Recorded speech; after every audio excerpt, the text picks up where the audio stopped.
What's up, guys? So today we are going to be talking about the problems that come with marriage. We're actually going to be looking at a video that Parr created. Papa Allen. I like to call him Papa Allen because he was the one that started this whole Christian thing here on YouTube. I mean, he paved the way just like Master Roshi did for Krillin and Goku. I mean, if it wasn't for Parr, I don't know if any of us would be here today. This video is actually about singleness and the gift of singleness and how you may not want to be married. So in this video, there is a part where he talks about the problems that come with marriage, and that's what we're going to be looking at today. Are single that you may actually want to stay Look at the intensity in those eyes. single, specifically if you have the spiritual gift of celibacy. Why? Look, guys, we call it the gift of celibacy because the Bible calls it the gift of celibacy. If it were up to me, though, I don't know if I would call it a gift. Why might it be better to actually stay single?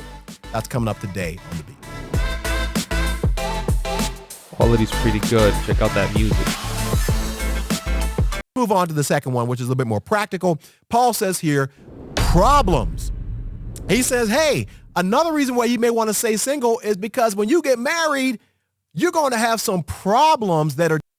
That's right, man. Marriage does come with its issues. Now notice what it says here. Nevertheless, such will have trouble in the flesh, but I would spare you. Paul says, listen, if you get married, just know that trouble is coming your way. As a matter of Look, man, this is actually one of the realities that a lot of people don't understand, and that's why we see so many divorces even in the Christian community, is that people don't understand, like, marriage is not always going to be easy. In fact, it is going to come with a lot of issues, and the Bible is plain and clear about this, and this is what Alan is talking about here. And there's a reason why there is such a commitment and such an important place on the commitment that couples make to each other when they get married. each partner has some degree of anger, selfishness, dishonesty, pride, forgetfulness, and thoughtlessness. That is true even of the best marriages. That, my friends, is what we call the flesh, our sinful nature. So if you are single and you are considering getting married, understand that that is going to involve you being pressed together with someone else who is different than you. And let me outline some of those differences. Number one, you just got... Look, man, no marriage is perfect. They all come with their problems. If you don't think so, ask Vegeta, ask Goku. I mean, they clash from time to time with their wives, and they're out there saving the world. So, got straight up gender differences, right? A lot of times, well, just in general, men and women are different. What women need, what men need. I love the fact that for men, men need to fix trucks. Are very different. How women process things, how men process things. That is... I don't see much of a difference between the two depictions. They seem just like, hey, we process things together. It's different. So you're already at a deficit because of gender differences, and that is going to create some trouble in your relationship. Number two, personality differences. They want to be a homebody. You want to go out. They're outgoing. You're a little bit more reserved. They're an extrovert. You're an introvert, whatever.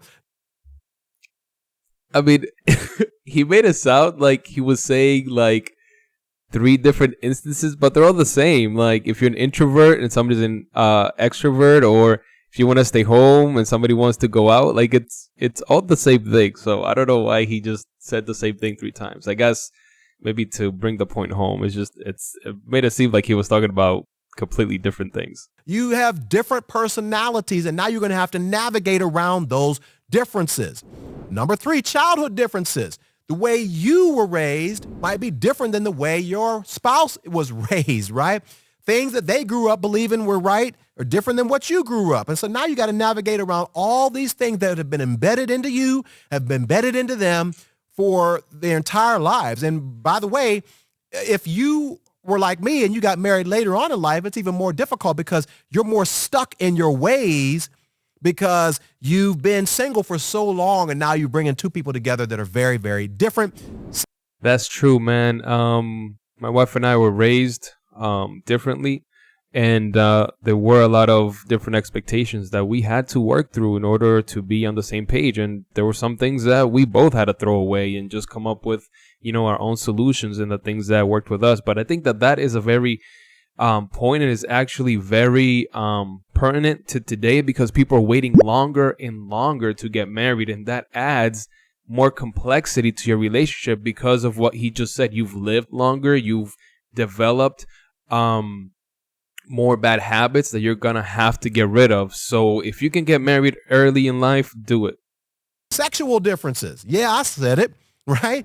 You might have a desire, your libido might be very, very high, but your partner's...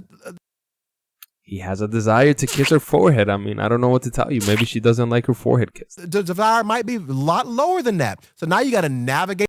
Well, I mean, in that picture, they both seem to be getting along. Neither of them want to do anything with each other. They're both on their phone or on the books. Around those differences. How do you make sure that you get your needs met? How do you make sure you meet your partner's needs whenever your needs are not as high as theirs? So on and so forth. Spiritual difference.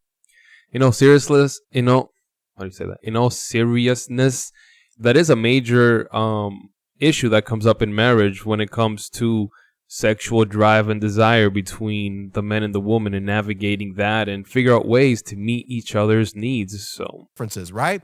You might be at a different level spiritually than your spouse. So you got all of these differences that you have to try to navigate and work through in your marriage. And this is the reason why Paul says when you press two people together, sinful people, fleshly people together, it's going to create some problems. Number 3. Right. So I think that overall, the main point here is that when you get married, you are two completely different people, right? With different upbringings, with different priorities, with different, you may be different in your spiritual walk and where you're at. And those are all going to be causing conflict. But the thing is, and this is what I don't understand, how people do marriage without God and without Jesus. Like, for me, man, like, I just seen God work in my marriage and just bring us together on situations that were just overall tough, because at the end of the day, we understand that, look, God doesn't want us to be fighting all the time. God doesn't want us to be